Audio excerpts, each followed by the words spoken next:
तो नमस्कार दोस्तों, आप सभी का एक बार फिर से सुजीत क्लासेस में स्वागत है। तो आज हम सभी लोग फिर से एक बार अगले क्लास में जुड़ चुके हैं।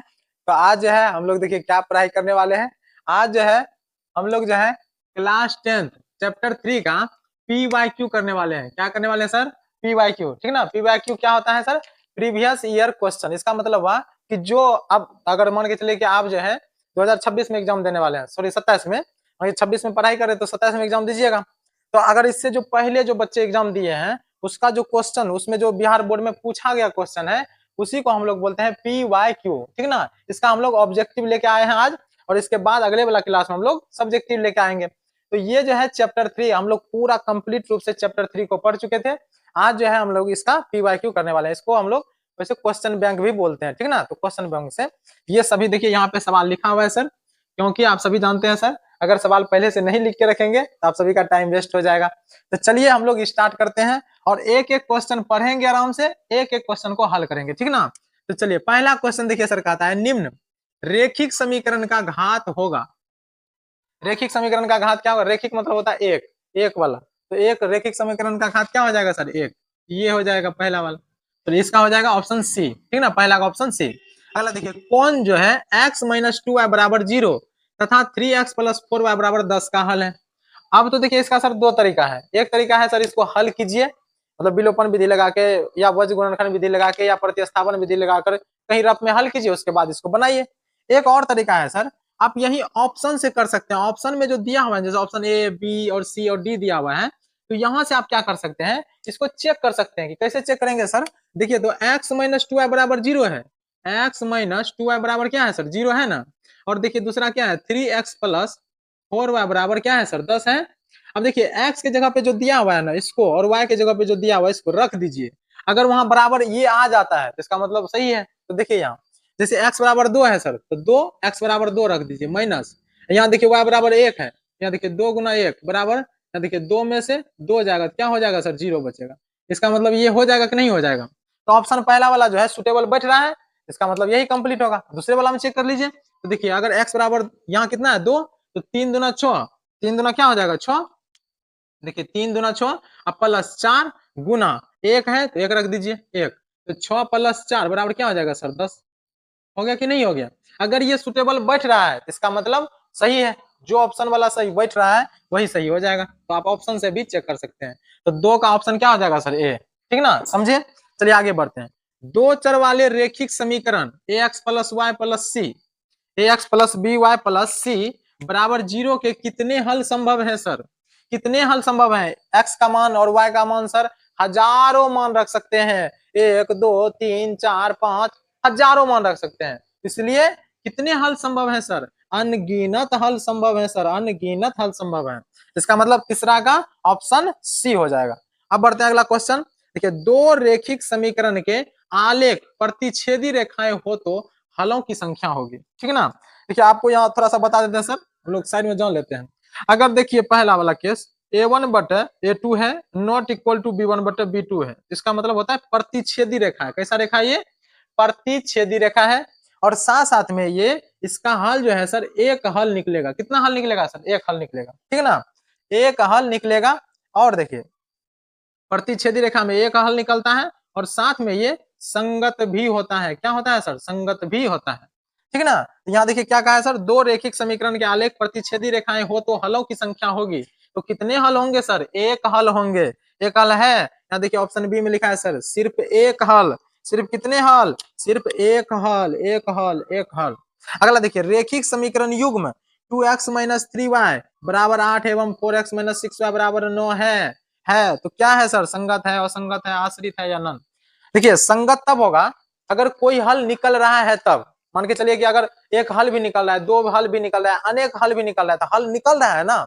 अगर हल निकल रहा है तो इसका मतलब संगत है, हल नहीं निकल रहा है तो इसका मतलब वो संगत है। तो कैसे बताएंगे सर हम लोग? यहाँ देखिए जैसे इसको बताए ना प्रतिच्छेदी है तो संगत है। और एक तीन केस होता है, तीनों को देख लीजिए।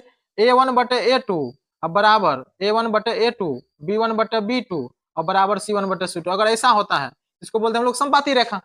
इसका मतलब होता है अनेक हल निकल रहा है, तो इसमें भी अगर हल निकल रहा है तो संगत है सर, संगत है। अब एक ही केस बचा तीसरा, a1 बटे a2 बराबर b1 बटे b2 और नॉट इक्वल टू c1 बटे c2। अगर ये ऐसा वाला कंडीशन है तो इसको बोलते हैं प्रतिच्छेदी रेखा, इसमें कोई हल नहीं होता है। जब कोई हल नहीं होगा तो असंगत हो जाएगा, ऑब्वियस सी बात है। तो कैसा हो जाएगा सर? असंगत। क्या हो जाएगा सर? असंगत। ठीक ना? तो ये क्या हो जाएगा? ऑप्शन असंगत। तो 5 का ऑप्शन बी हो जाएगा। अगला देखिए क्या है सर, यदि 3x प्लस 4y बराबर 10 तथा 2x माइनस 2y बराबर क्या है? 2 हो तो कैसे निकालेंगे? अभी तुरंत यहाँ पे बताएं सर, इसे चेक कर लीजिए। ठीक ना? इसको साइड से हटा दीजिए ताकि आपको क्वेश्चन आसानी से साफ सुथरा दिखे, नहीं तो बोर्ड गोचपच हो जाएगा सर। अब देखिए यहाँ पे मान रखिए तो सर पहला वाला x बराबर 2 और y बराबर 1, x बराबर तो देखिए 3x प्लस 4y बराबर कितना है? 10 है ना सर। अगर x बराबर 2 रखते हैं तो 3 गुना 2 प्लस 4 और y का मान 1 है तो 1 रख दीजिए। देखिए 3 गुना 6 प्लस 4 बराबर 10 हुआ। पहला वाला तो हो गया, अब दूसरा वाला भी चेक कर लीजिए होता है कि नहीं होता है। 2x माइनस 2y बराबर 2, तो 2x माइनस 2y बराबर कितना है? 2 है। तो 2x का मान कितना है? देखिए x का मान 2 है तो 2 माइनस 2 गुना y का मान कितना है सर? 1 है। तो देखिए 2 दूना 4 माइनस 2 एकम 2 बराबर 2 हो गया। दूसरा भी प्रूफ। इसका मतलब ऑप्शन कौन हो जाएगा? ए। ठीक ना? एक नंबर में सर हम इतना क्यों समय व्यतीत करें अपना? ठीक ना? मतलब ये ऑप्शन वाला जो क्वेश्चन है इसमें नहीं तो आप विलोपन विधि या कोई भी विधि लगाइएगा आपको 5 मिनट तो कम से कम लग जाएगा। हल कीजिएगा, हल निकालिएगा। ठीक ना? अगर आपको आसान लगता है तो आप उस विधि से भी कर सकते हैं। अगला क्वेश्चन देखिए, x प्लस 2y प्लस 3 बराबर 0 और 3x प्लस 4y प्लस 9 बराबर क्या है? 0 के कितने हल होंगे? कितने हल होंगे इसके लिए आप चेक कर सकते हैं ये वाला केस लगा करके। ठीक है ना? पहला प्रतिच्छेदी, दूसरा संपाती और तीसरा समांतर रेखा। अगर ऐसा है इसमें देखिए ऑप्शन क्या है कि एक हल है, कोई हल, अनगिनत, डी इनमें से कोई नहीं। इसका मतलब क्या होगा? तीनों अगर चेक करेंगे तो कैसे चेक करेंगे सर? देखिए मन से कीजिए। ठीक ना? एक नंबर वाला क्वेश्चन है तो मन से ही कीजिए, इतना ज्यादा लिखने उखने का काम कीजिएगा तो दिक्कत हो जाएगा। a1 बटे a2 मैंने यहाँ कुछ नहीं तो 1/3। दूसरा देखिए 2/6, 1/3 बराबर 1/3 कट जाएगा ना 2/6 और तो दोनों बराबर। अब तीसरा देखिए 3/9, तीनों बराबर है सर, मतलब 3 3 1/3 तीनों बराबर। तो तीनों बराबर है तो कौन केस सर है? ये वाला केस संपाती रेखा। तो इसका मतलब क्या हल? कितने हल हो जाएंगे सर? अनेक हल हो जाएंगे। कितने हल? अनेक हल। कितने हल? अनेक हल। अनेक हल माने अनगिनत हल, अनगिनत हल। अगला देखिए 8 number, 5x minus 4y plus 8 बराबर 0 तथा 7x प्लस 6y माइनस 9 बराबर क्या है सर? 0 है। फिर देखिए कहाँ है इसमें संगत है, असंगत है, आश्रित है, नन है। ठीक ना? तो संगत असंगत कैसे बताएंगे सर?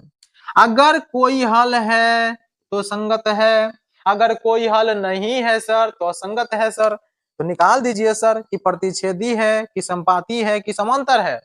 कौन है तीनों केस में से? तीनों केस निकाल दीजिए। 5/7, 5/7 और दूसरा -4/6। तो दूसरा देखिए दोनों तो अलग अलग दिख रहा है सर। 5/7 और -4/6 आपको बराबर लग रहा है? कहीं से बराबर है नहीं है, प्रतिच्छेदी है। इसका मतलब संगत है सर। तो संगत वाला ऑप्शन ये रहा, ए हो जाएगा। अगला देखिए क्या कहा है सर कि प्रतिच्छेदी रेखा कब होगा? प्रतिच्छेदी रेखा कब होगा सर? तो प्रतिच्छेदी रेखा कब होगा तो देखिए यहीं पे बताएं सर कि फर्स्ट वाला प्रतिच्छेदीय रेखा होता है कि जब a1/a2 और नॉट इक्वल टू b1/b2 है तो ये प्रतिच्छेदी रेखा है सर। कौन रेखा है सर? प्रतिच्छेदी रेखा हो जाएगा सर। 10 नंबर देखिए, व्यापक रूप है दो चर वाले रैखिक समीकरण युग्म का। व्यापक रूप क्या होता है सर? स्टैंडर्ड रूप। ठीक ना? स्टैंडर्ड रूप किसको बोलते हैं? हम लोग जो स्कूल एकदम फॉर्मल ड्रेस में नहीं पहन के जाते हैं, स्टैंडर्ड रूप में। एक होता है नॉर्मल रूप जो घर में हम लोग पहन करके यूज करते हैं। तो स्टैंडर्ड रूप व्यापक रूप है। तो व्यापक रूप दो चर वाले रैखिक समीकरण का क्या था sir? ax plus by plus c, इसी को स्टैंडर्ड रूप बोलते थे। ठीक ना? वैसे a1 और a1x कहते हैं, b1 या तो देखिए a1x plus b1y plus c1 बराबर 0, a2x plus b2y plus c2 बराबर 0। तो इतना, लेकिन वैसे एक अगर बताना है, एक दिया हुआ है ये x plus B Y plus C. तो ऑप्शन नंबर बी, 10 का ऑप्शन नंबर क्या हो जाएगा? बी। ठीक। आई होप आप सभी को क्वेश्चन आराम से समझ में आया होगा। ये सभी जो क्वेश्चन था सर ये सभी प्रीवियस ईयर क्वेश्चन था। ठीक ना? तो आज जो है हम लोग इसका ऑब्जेक्टिव सॉल्यूशन किए हैं और अगले दिन इसका जो है हम लोग सब्जेक्टिव सॉल्यूशन करेंगे। और इसके अलावा आप लोग भी जो है क्वेश्चन बैंक रखिए और आराम से आप उससे क्वेश्चन आराम से बना सकते हैं। जितना चाहे उतना क्वेश्चन आराम से प्रैक्टिस कीजिए। हम चाहे कितना भी क्वेश्चन करा ले, इससे क्या हो जाएगा? ऐसा थोड़ी है कि आप बहुत ज्यादा जान जाइएगा, बहुत ज्यादा कुछ हो जाएगा। लेकिन क्या है कि आप इसको समझ जाइएगा। हम हर एक प्रकार में से देखिए, हर एक चीज में से थोड़ा थोड़ा क्वेश्चन उठा करके लिए ताकि आपको समझ में आ जाए। लेकिन वैसे तो हल करना संभव है नहीं, 100 क्वेश्चन 200 क्वेश्चन। तो इसी प्रकार से आप अपने आराम से क्वेश्चन बनाइए, प्रैक्टिस कीजिए, ठीक ना, और अपनी पढ़ाई को बेहतर कीजिए। और अगर वीडियो अच्छा लगता है, समझ में आता है, तो अपने दोस्तों को शेयर कीजिए, चैनल को सब्सक्राइब कर लीजिए, और ठीक ना।